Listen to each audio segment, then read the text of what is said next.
Let me show you my jumper.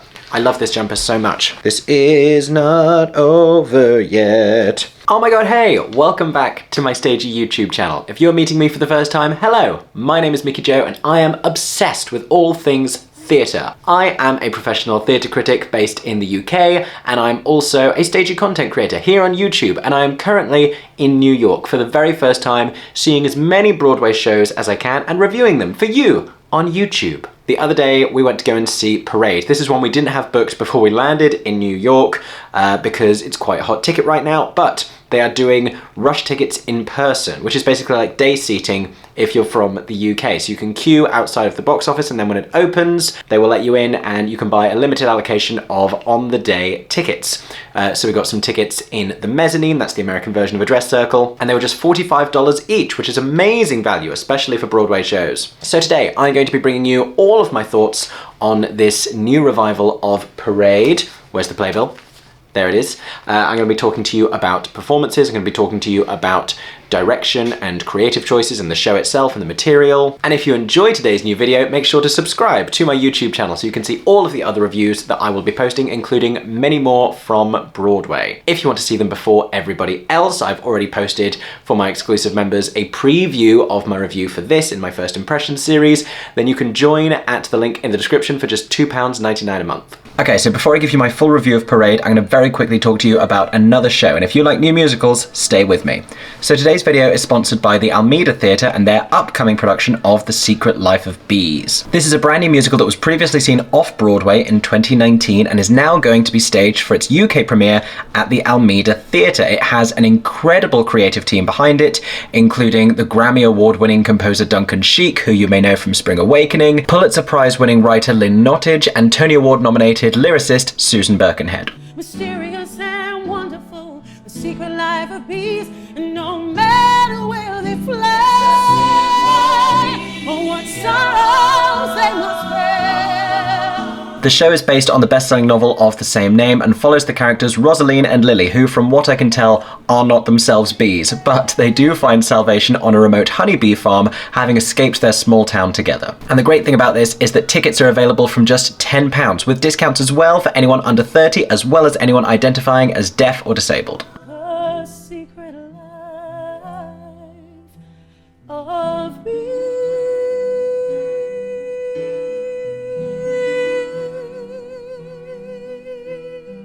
The show is running for just 7 weeks from April 8th, and let me tell you, shows at the Almeida sell out faster than I can often get tickets. So if you want to make sure you see this production there, you can do so by clicking on the link in the description to buy some tickets. Now, let's talk about Parade.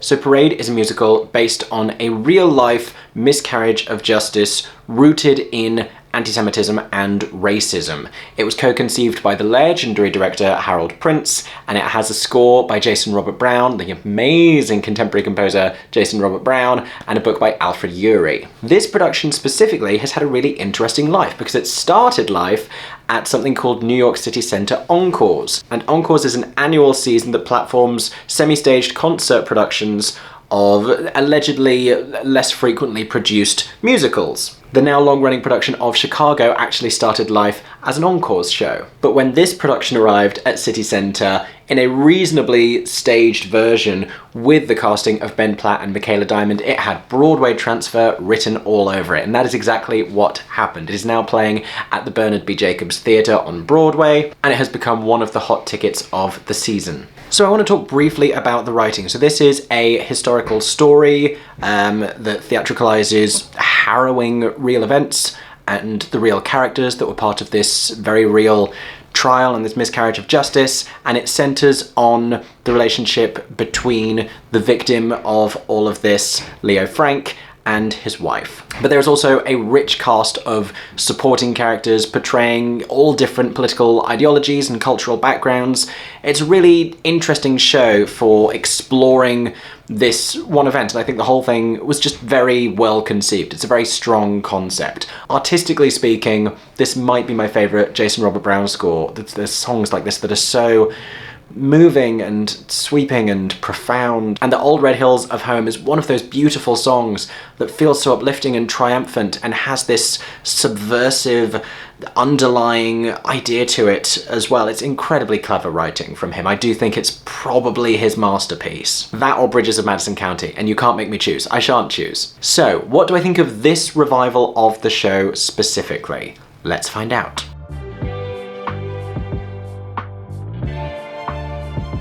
So I think this is a glorious production of the show. It's really, really strong. And I think principally that is all because of Michael Arden's direction. I don't believe I've ever been lucky enough to see a production that Michael Arden directed before. He has worked principally as an actor, but he has previously directed the Broadway revivals of Spring Awakening with Deaf West and Once on This Island that was recently seen on Broadway. I just think the way that this has been staged with this raised platform in the middle and benches to either side that look both like a courthouse where the whole thing is being watched not only from the audience's perspective but also from the side. It feels at times like a boxing ring. It feels very exposed. It draws the attention inwards. It also feels a little bit like church pews, like there's definitely a religious connotation to it as well, and religion is something that is played on a lot in the show with this evangelical righteous Christianity and Judaism sort of coming into conflict. And there's so many beautiful stylistic choices that he makes. I am going to have to talk about spoilers to really describe some of the brilliant work. But early on in the show, there is an interaction between a young girl called Mary Fagan and the character of Leo Frank, the leading character of Leo Frank. And then at the end of this interaction, it's the last time they will ever speak, because subsequently we will find out that she has been killed and he is suspected for her murder. And at the end of this interaction, she turns to say something to him, and we don't hear until the end of the show what it is that she actually says. But she is holding a balloon, and she just releases this balloon and it flies up into the air with the implication that that is the end of her life. And it's such a striking visual. She comes down on a swing later in the show that's representative of her childlike innocence, the whole concept that is motivating this entire witch hunt and all of the ensuing hysteria. At the very end of the show, there's an incredibly emotionally harrowing scene in which Leo Frank is captured by a lynch mob and is hanged because he refuses to plead guilty to this crime that he didn't commit. And he falls forwards into this open pit, and then almost as soon as he does, a chandelier rises out of it on the same rope that he was hanged by. Another incredibly striking visual, and I think there's a lot of metaphorical value in that as well, about how sort of privileged, wealthy, conservative life so easily carried on in spite of this huge tragedy. Another brilliant choice that this production makes is to have projections on the back wall with photographs of the real people who are being portrayed on stage, and it reminds you that this is all rooted in real events, and I think that hits home quite powerfully.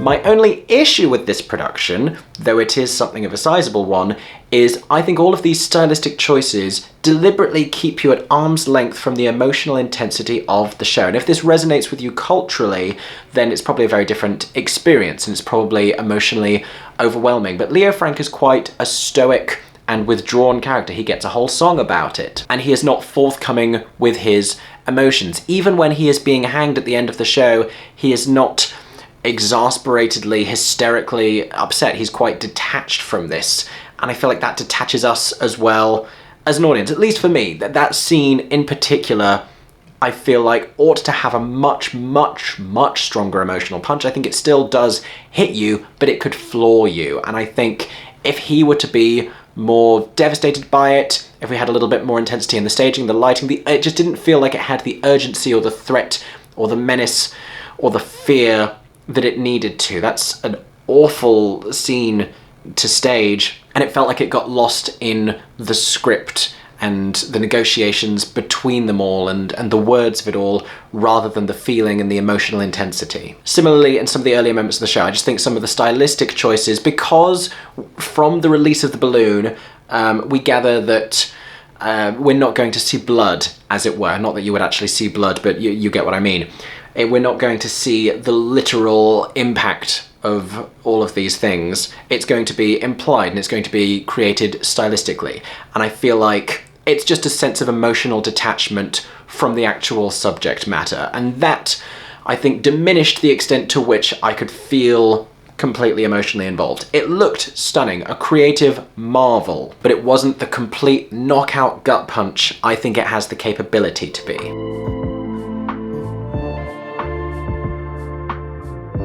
Let me tell you about some of the performances, because there are so many great performances in this. I think we are going to see some Tony nominations, maybe even some wins for the members of this cast. Let's talk about them. So Ben Platt is playing the role of Leo Frank, and he is really well suited to this. For all of the discussion about him not necessarily being age appropriate for the Dear Evan Hansen film, he is really well suited to this role, playing this young Jewish man who has moved from New York down to the South and is experiencing this culture shock. He's a little bit withdrawn and emotionally obtuse, and he can be very stubborn and argumentative. I like the way that Ben Platt characterizes it. He's also very funny. He has a couple of really great comic moments. Ben Platt can do sarcasm very, very well. There are a couple of moments where he's funny a little too late into the show, and he's in reasonably dire circumstances, and I feel like tonally it kind of throws us for a loop a little bit, because he ought to be just more woeful and distressed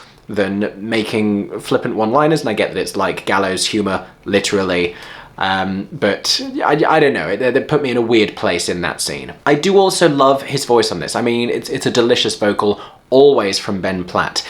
It's maybe the tiniest bit too contemporary. It does feel a little bit modern, and it's a little bit at odds with Micaela Diamond and the way that she is playing the role, because his performance doesn't necessarily feel as transformative, and a lot of what his character is at his fingertips anyway. He is a Jewish man playing a Jewish man from New York. He hasn't had to disappear into this character, and Micaela Diamond's maybe feels a little bit more transformative. So Micaela is playing his wife Lucille, and it's a lovely performance that she is giving that grows so much throughout the show, because he's quite dismissive of her at the beginning, of her intelligence and of her culture and of her understanding of her own Jewish culture, and she gets a wonderful arc of development throughout the show where she really finds her voice and her strength, and she defies his instruction not to get involved. She is doing what I would describe as a high concept accent, where specifically the way she's pronouncing O's, so she says Leo, and it is a southern accent. It's a southern accent I have heard, but it's not like your stereotypical howdy y'all kind of a southern accent. Again, I'm not from the US or from the American South, but I believed it certainly enough. You'll probably have stronger opinions on that if you're from here or from there. And it's set in Georgia. That's where we're talking about here. She also has some incredible vocal moments. The two of them are just a pair of vocal powerhouses together. I mean, who knew that combining young Cher and Evan Hansen in Parade would give you such tremendous vocal fireworks?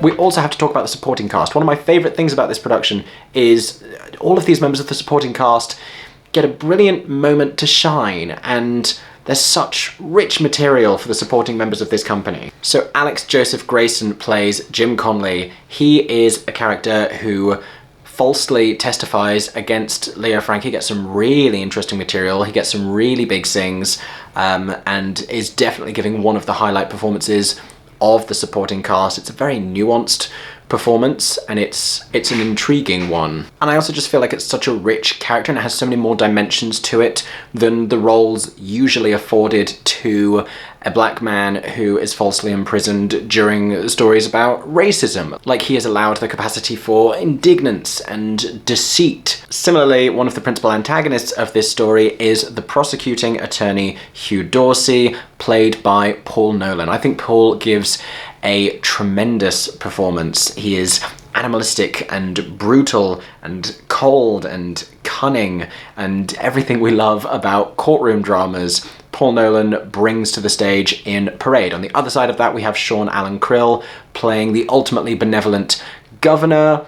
And in the second act in particular, he really comes into his own and is given some great material within the script when he is attempting to correct the wrongs of the trial under which Leo Frank has been convicted and afforded the death penalty. J. Armstrong Johnson gets a wonderful standout moment in the first act as a reporter covering this story and maybe capitalizing on the sensationalism of all of it. And we also have to talk about Charlie Webb and Howard McGillen. So Howard McGillen plays both the judge in the trial and an older version of a soldier that Charlie Webb plays at the very start of the show. It starts it with such a confident and inspiring note. There are various performers in this show who have huge, promising careers ahead of them. Erin Rose Doyle, who plays Mary Fagan, is another of those. I mean, the stage is awash with remarkable talent.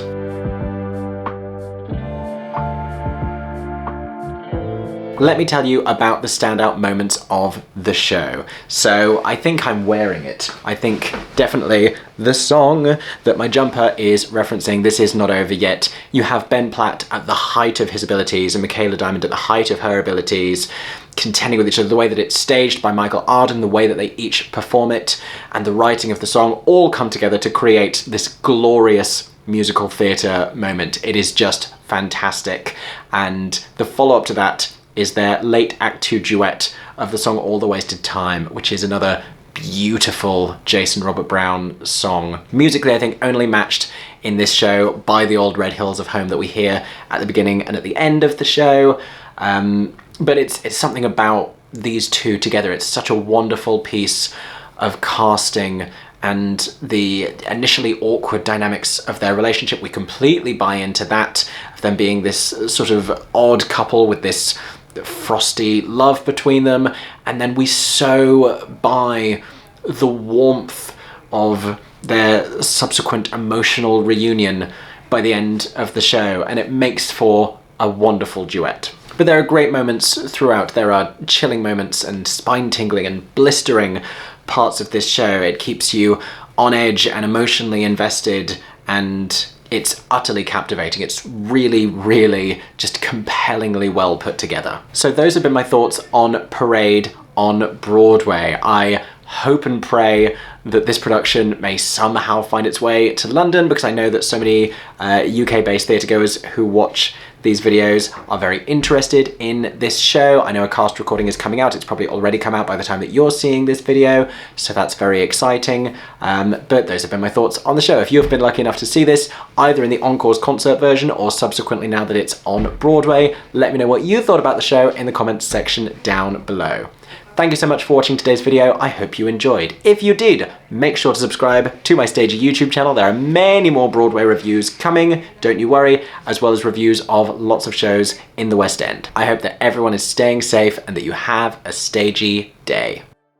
For 10 more seconds, I'm MickeyJoTheatre. Oh my god, hey, thanks for watching, have a stagey day. Subscribe!